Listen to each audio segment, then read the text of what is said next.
नंदुरबार जिल्ह्यात तापमानाच्या पारा 40 ते 42° पर्यंत पोहोचला आहे. त्यामुळं याचा परिणाम जो आहे तो आता महावितरण विभागाच्या या ट्रान्सफॉर्मरला देखील बसवू शकतो.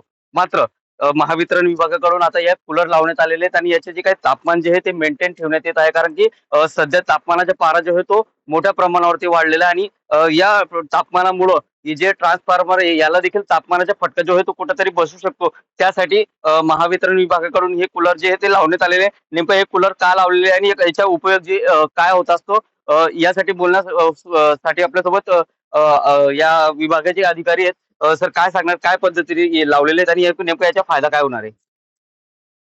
एकंदरीत तापमानात वाढ झाल्यामुळे आपण काही आपल्या यंत्रणेला काही धोका नको व्हायला म्हणून आपण त्यांना एक कूलिंग हे करण्यासाठी की बाहेरून टेम्परेचरचं त्यातलं इलेक्ट्रोमॅग्नेटिक इंडक्शन इंटरनल त्याचा हे असो मध्ये इंटरनल हीट तयार होते, उष्णता तयार होते आणि बाहेरचं तापमान त्याच्यापेक्षा जास्त प्रमाणात असल्यामुळे आपण ते मेंटेन करण्यासाठी बाहेरून त्यांना एअर कूलर किंवा मोठे फॅन लावून ते आपण मेंटेन करण्याचा प्रयत्न करतोय की जेणेकरून यंत्रणा व्यवस्थित राहील आणि ग्राहकांना विद्युत पुरवठा आम्हाला सुरळीत देता येईल आणि कुठलाही नुकसान होणार नाही आमचं, यासाठी आपला हा प्रयत्न आहे. सर पण हे जे कूलर जे लावण्यात आलेले आहे, सध्या तापमानाचा पारा देखील अधिक वाढलेला आहे.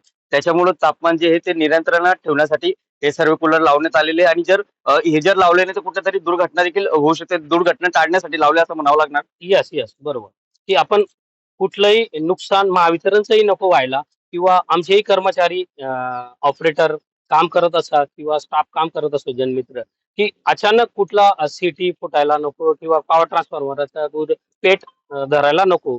त्या सुरक्षिततेने आपण की जीवितहानी किंवा आणि आपली महावितरणची वित्तहानी नको व्हायला, यासाठी आपला हा प्रयत्न असतो.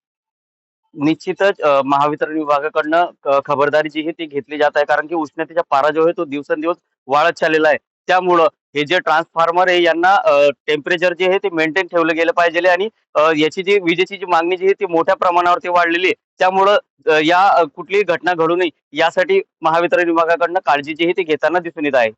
जितेंद्र बैसाने, TV9 मराठी, नंदुरबार.